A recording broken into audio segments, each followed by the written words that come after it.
जब Vipin chemist group में chemist बनने में बिजी था तो यहाँ रेनू अपने घर वापस आ गई थी। उफ, अब जाकर मेरी ये पुरानी परेशानी दूर होगी। विपिन सर की दी हुई जड़ी बूटी अभी भी रेनू के हाथ में ही थी। उसे इस्तेमाल करके अपनी इतनी पुरानी दिक्कत से छुटकारा पाने के लिए वो बहुत ही उत्साहित थी। उसकी खुशी उसके चेहरे पर साफ दिखाई दे रही थी। उसकी ये प्रॉब्लम उसे बचपन से दिक्कत दे रही थी और अब उसमें उस दर्द को झेलने की और हिम्मत नहीं थी। अब जब उसे पता चल गया था कि उसकी प्रॉब्लम हल हो सकती थी तो अब उससे शांत नहीं बैठा जा रहा था। मुझे अब बस इस जड़ी बूटी को पीसकर इसे पानी के साथ निगलना है। वो उस जड़ी बूटी को पीसने के लिए कुछ ढूंढ ही रही थी कि उसने किसी के कदमों की आवाज सुनी। फिर अंकल अनुराग उसके सामने आ गए। मैडम, मैं अपने कमरे में जा रहा हूँ। फिर अच्छा, किसी ने आज आपको परेशान तो नहीं किया ना? श्रेष्ठ गोविंद के पोते को गुस्सा दिलाने के बाद और कई टीचरों से लड़ने के बाद वो स्कूल से भाग गया था। उसे भागना ही पड़ा ताकि उसे और उसके साथ ही रेनू मैडम को कोई बिना मतलब की परेशानी ना उठानी पड़े। और जब रेनू मैडम की क्लास खत्म हो गई तो वो उन्हें ढूंढता हुआ यहाँ आ गया था। परेशान? मुझे को क्यों परेशान करेगा? रेनू ने अनुराग से पूछा। फिर उसकी तरफ देखकर समझाते हुए बोली, अनुराग अंकल, मेरी बात मानिए, इतना मत परेशान हुआ कीजिए। विपिन सर बहुत अच्छे हैं और वो एक काबिल टीचर भी हैं। उन्हें आप बिना मतलब परेशान मत करा कीजिए। उसे पता था कि उसके पिता का नौकर अनुराग विपिन सर पर भरोसा नहीं करता था, लेकिन फिर भी वो उसे समझाने की कोशिश करती रही। अच्छा है मैडम, आप बचपन से ही शहर में रही हैं और अपने घर के आसपास के ही अच्छे इलाके में रही हैं, इसलिए आपने कोई बुरा इंसान नहीं देखा है। आपको नहीं पता कि कोई इंसान कितना बुरा हो सकता है, अनुराग ने मुंह बनाते हुए कहा। लेकिन इससे पहले कि वो अपनी बात पूरी खत्म करता, उसकी नजर रेनू के हाथ पर पड़ी। उसमें पकड़ी जड़ी बूटी को देखकर वो चौंक गया और वहीं जम गया जैसे उसने किसी भूत को देख लिया हो। उसने पूछा, मैडम, वो जड़ी बूटी जो आपके हाथ में है, आपको वो कहाँ से मिली? ये रेनू ने अपना हाथ खोलकर देखा कि अनुराग उसकी जड़ी बूटी की ही बात कर रहा था ना। अनुराग ने सिर हिला दिया। फिर उसने अनुराग को जड़ी बूटी दिखाते हुए कहा, विपिन सर ने मुझे ये जड़ी बूटी दी है। कुछ टाइम से मेरी तबीयत थोड़ी खराब चल रही थी, इसलिए उन्होंने मुझे ये जड़ी बूटी पीस कर खाने के लिए कहा है। अनुराग को यकीन नहीं हो रहा था। विपिन सर ने तुम्हें ये दी है? ऐसा कैसे हो सकता है? उसके जैसा बेकार टीचर इस बूटी को। रेनू को पता था कि अनुराग भरोसे लायक आदमी था। वो कई बार अपनी सच्चाई दिखा चुका था। उसके चेहरे को देखकर ही लग रहा था कि उसे शौक लगा था। इसलिए रेनू ने पूछा, क्या हुआ अंकल? क्या इस जड़ी बूटी में कोई खराबी है? क्या ये बूटी सही नहीं है? अनुराग ने उसे बताया, नहीं, वो बात नहीं है। इस जड़ी बूटी में कोई खराबी नहीं है। बात ये है कि ये बहुत ही कीमती है। अगर मेरा अंदाजा सही है तो ये ठंडी सूर्य घास है, वो भी सबसे पुरानी, शायद पहली वाली। रेनू को समझ नहीं आया। क्या पुरानी ठंडी सूर्य घास? अनुराग ने उसे पूरी बात बताई। पुरानी ठंडी सूर्य घास वो है जिससे बाकी सभी ठंडी सूर्य घास निकली है। इसका असर आम ठंडी सूर्य घास से 10 गुना ज्यादा होता है।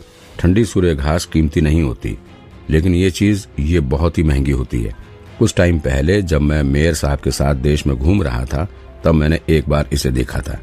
इसकी एक डंडी की कीमत 1 लाख रुपए से ज्यादा की थी। ये सुनकर कि ये जड़ी बूटी कितनी कीमती थी, रेनू के तो होश ही उड़ गए। अंकल, आप यकीन से कह सकते हैं? आपसे कोई गलती तो नहीं हुई ना? अनुराग ने एक बार फिर से बूटी को देखकर और कहा, मुझे पक्का पता है ये पुरानी ठंडी सूर्य घास ही है।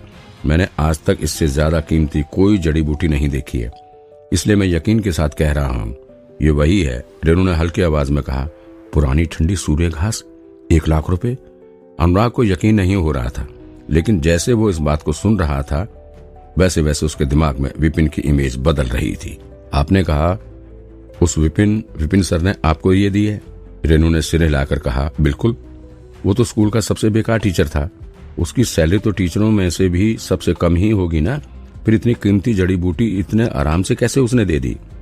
क्लास में जब विपिन सर ने उसे ये बूटी दी थी तो इस तरह से दी थी जैसे इसकी कोई कीमत ही ना हो और जैसे वो बूटी तो चलते फिरते मिल जाती हो।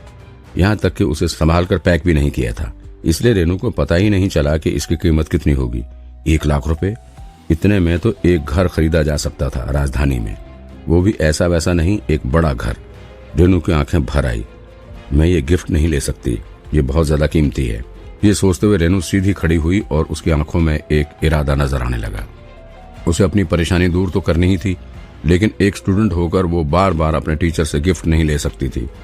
वो ना तो इस गिफ्ट की कीमत दे सकती थी और ना ही उन्हें अपनी ओर से इतना कीमती कुछ दे सकती थी। आमतौर पर स्टूडेंट ही अपने टीचर को खुश करने के लिए उन्हें गिफ्ट देते रहते थे, लेकिन यहाँ तो विपिन सर ने बिना कुछ मांगे ही उन्हें बहुत कुछ दे दिया था। वो सबकी मदद करते थे। अगर उसे कीमत न पता होती तो अलग बात थी, लेकिन अब जब उसे पता चल गया था कि ये बूटी कितनी कीमती थी तो वो इस तरह बिना कुछ दिए विपिन सर से ये बूटी नहीं ले सकती थी। रेनू ने अनुराग से पूछा, अनुराग अंकल आपके पास कितने पैसे हैं? अनुराग ने अपनी जेब में टटोली और सारे पैसे निकालकर टेबल पर रखे और कहा, सिर्फ 20,000। वो भले ही शहर के मेयर का नौकर था, लेकिन उसे सिर्फ यहाँ आकर रेनू को स्कूल तक छोड़ने का ही काम दिया गया था, इसलिए वो अपने साथ ज्यादा पैसे लेकर नहीं चलता था। रेनू ने बिना हिचके वो पैसे उठाए और कहा, मैं ये ले रही हूँ। फिर दौड़ते हुए घर से बाहर जाने लगी। घबराकर अनुराग भी उसके पीछे पीछे दौड़ पड़ा। जल्दी ही वो दोनों क्लास में पहुंच गए, लेकिन वहां पर कोई नहीं था। फिर उन्होंने विपिन के कमरे के बाहर देखा, वहां भी कोई नहीं था।